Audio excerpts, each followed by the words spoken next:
Hey yo, what's good my boy? J'espère que tu vas bien. On se retrouve comme chaque semaine pour analyser l'event de la semaine. Aujourd'hui, c'est The Cake is a Lie. Assis-toi, générique.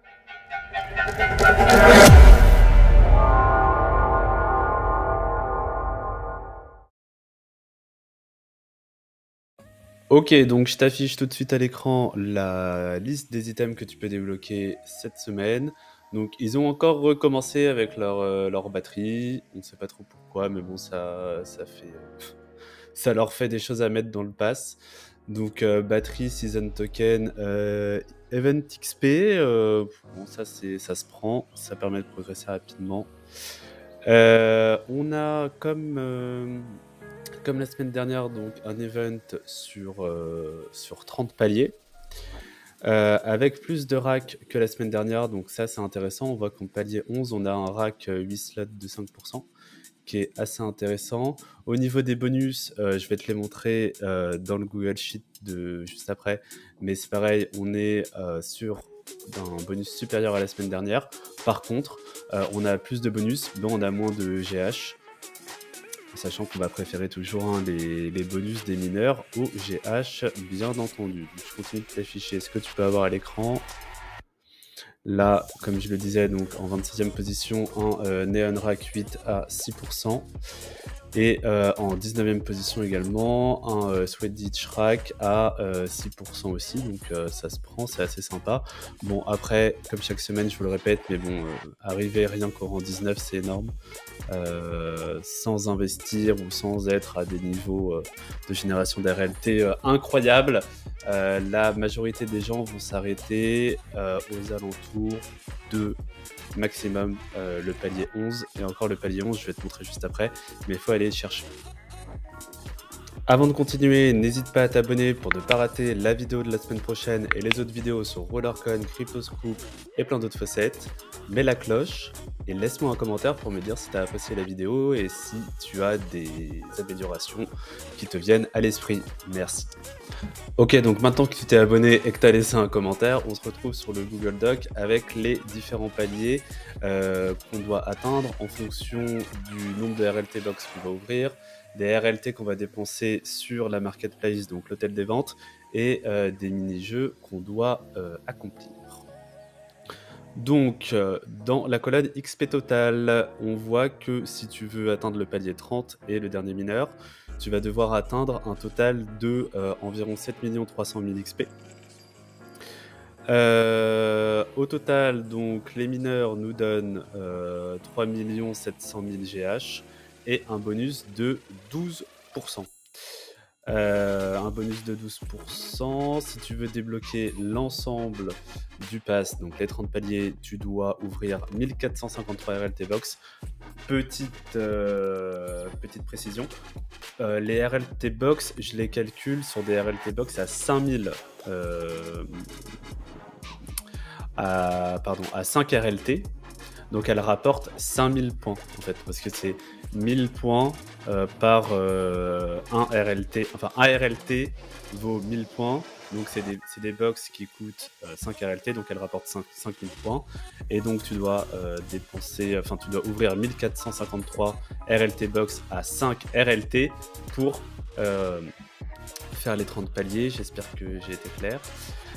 Sinon, tu dois dépenser 18 162 RLT à l'hôtel des ventes ou jouer un total de 43 589 games, ce qui est, spoiler alerte, impossible. La semaine dernière, je vous avais demandé si vous pensiez que c'était cool de mettre l'ensemble du pass ou uniquement les mineurs, parce qu'avant je mettais que les mineurs. Personne n'a répondu évidemment, donc j'ai décidé de tout mettre, voilà. J'ai également amélioré le document donc en mettant des couleurs pour que ce soit un peu plus lisible et compréhensible. Donc tu l'auras deviné, les mineurs sont en vert, les season tokens sont en jaune, les batteries sont en un espèce de rouge pâle et les racks sont en violet. Et dans la partie bleue ici, tu as les différentes choses que tu dois faire en jeu et les paliers pour les débloquer. Donc moi, personnellement, en free-to-play total, J'ai jamais mis d'argent dans le jeu et là je vais essayer d'aller chercher le palier 11, c'est-à-dire le rack à 5%. En sachant que j'ai déjà acheté un mineur là dans la marketplace, enfin pas dans la marketplace mais un mineur en sale popular. On va regarder ça après et donc ça m'a fait un petit peu avancer dans le pass. Et sinon, il faut ouvrir un total de 68 RLT box à 5 RLT. Et ça me semble jouable de mon côté. J'ai un rack 8 slots à 5%. Je prends volontiers. Sinon, après, bon, c'est un peu. C'est pas foufou. Alors, honnêtement, j'ai trouvé ça pas foufou, non. Foufou, quoi. Hein, à part le Nuclear Burg, là. 35 200 GH. Pour terminer, on va faire un tour rapide sur les Sales and Popular et les Crafting Offers. Donc le Saturn 6 est déjà parti. Moi, j'en ai acheté un, évidemment. Je voulais juste te montrer comment je fais pour savoir si une flash sale est bien ou pas. Alors en fait, c'est simple. J'ouvre une autre page de Rollercoin. Je vais prendre le nom du mineur comme ça. Je le copie. Je viens dans la marketplace. Je recherche le mineur que je veux.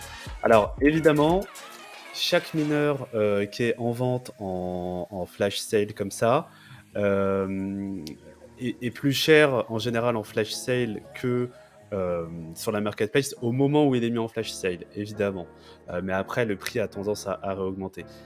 Ça, voilà, et c'est plus intéressant de l'acheter en flash sale. Pourquoi ? Parce que du coup, tu vas gagner des points sur ton event pass. Tu l'auras compris, tu vas gagner beaucoup plus de points en l'achetant en flash sale que sur la marketplace, parce que si tu l'achètes sur la marketplace, tu vas gagner 400 points pour chaque RLT que tu auras dépensé, alors que si tu l'achètes en flash sale, tu vas en gagner 1000 par RLT que tu auras dépensé.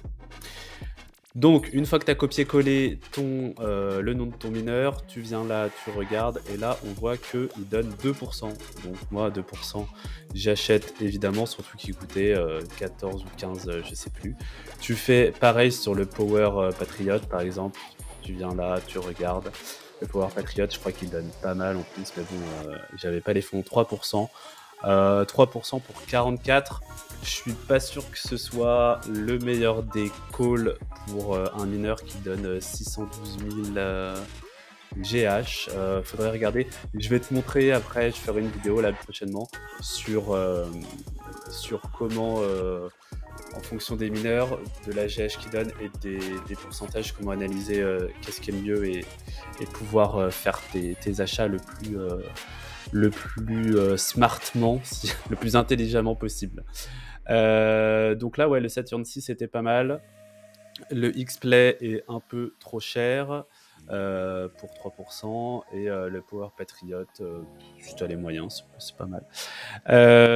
Ensuite, Crafting Offer. Pour les Crafting Offers, tu fais globalement la même chose. C'est-à-dire que tu vas venir mettre le nom de ton mineur dans la marketplace et regarder quel pourcentage il donne en fonction du prix. Et enfin, une rubrique que j'ai décidé d'ajouter pour te montrer l'évolution de ma room semaine après semaine. Donc la semaine dernière, qu'est-ce que j'ai acheté ? Tout d'abord, j'ai débloqué ce joli rack d'Halloween avec les petites toiles d'araignée. Donc j'avais dit que j'allais le débloquer, je l'ai débloqué. Bon, voilà, un petit rack, je crois que c'est un 5%. Là, il y a le Saturn 6 dont je t'ai parlé tout à l'heure. J'ai acheté, c'est pour ça qu'en fait tu vois que j'ai plus qu'un RLT. Je suis pauvre. J'ai crafté le Pégase là qui est magnifique. J'ai acheté le Doge qui donne un bon pourcentage et qui était pas cher. J'ai acheté ce mineur magnifique là qui fait son petit bouillon et qui est assez fort aussi, qui donne pas mal de GH. Et j'ai acheté celui-là. Je peux pas vous montrer exactement ce qu'ils font parce que ça bug. Je sais pas si vous faites des affichages comme ça. Dites-moi si ça vous fait ça. Ça me dégoûte en fait. Hein. Je comprends pas pourquoi ça bug comme ça. Si vous avez une solution pour arrêter que ça bug, je suis preneur. Également, dis-moi dans les commentaires si ça t'intéresse que je te fasse une petite présentation de ma Ferrari et de ma Lamborghini, globalement de ma room.